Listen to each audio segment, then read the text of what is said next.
புனித வெள்ளியான இன்று ராணிப்பேட்டையில் உள்ள புனித ஆரோக்கிய அன்னை பேராலயத்தில் சிலுவை பாதை ஊர்வலம் நடைபெற்று வருகிறது. இதுகுறித்து எமது செய்தியாளர் சுமன் வழங்கும் கூடுதல் தகவல்களை கேட்கலாம். சுமன், புனித வெள்ளியான இன்று தற்போது புனித ஆரோக்கிய அன்னை பேராலயத்தில் சிலுவை பாதை நடைபெற்று வருகிறது. இந்த சிலுவை பாதம் ஊர்வலம் குறித்த தகவல்களை பதிவு செய்யலாம்.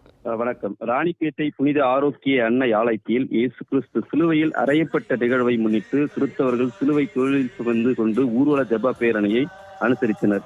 கொல்கத்தா மலையில் இயேசு கிறிஸ்து சிலுவையில் பட்ட பாடுகளையும் சிலுவையில் அறையப்பட்ட உயிர் நீத்த நாளையும் புனித வெள்ளி நாளாக அனுசரிக்கப்படுகிறது.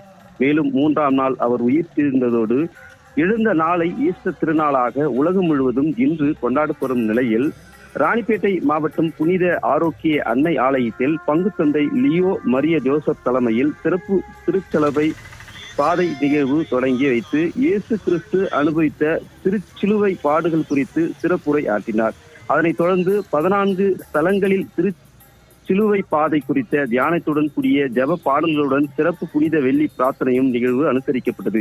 இந்நிகழ்வில் ராணிப்பேட்டை மாவட்டத்தின் முழுவதும் உள்ள காரை, அவரக்கரை, கொண்டக்குப்பம், லாலாப்பேட்டை, அம்மூர், வாலாஜாப்பேட்டை, அணைக்கட்டு, இலங்கை அகதிகள் முகாம் உள்ளிட்ட பல்வேறு பகுதிகளிலிருந்து 500க்கும் மேற்பட்ட திரளான கிறித்துவ மக்கள் கலந்து கொண்டு திருச்சிலுவையை பெண்கள் மற்றும் வயதானவர்கள், முதியவர்கள் தங்களுடைய தோளில் சிலுவையை சுமந்தபடி ஊர்வலமாக முக்கிய வீதிகளில் இயேசு கிறிஸ்துவ ஜெப பாடல்களுடன் பாடி சென்றனர்.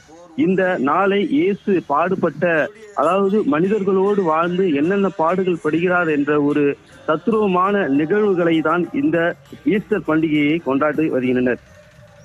இந்த திருச்சிலுவை அதேபோல் பெண்கள் மற்றும் அனைவரும் திருச்சிலுவைக்கு முத்தமிடும் நிகழ்வும் உள்ளிட்ட பல்வேறு சிறப்பு நிகழ்வுகளும் நடைபெற்று வருகிறது.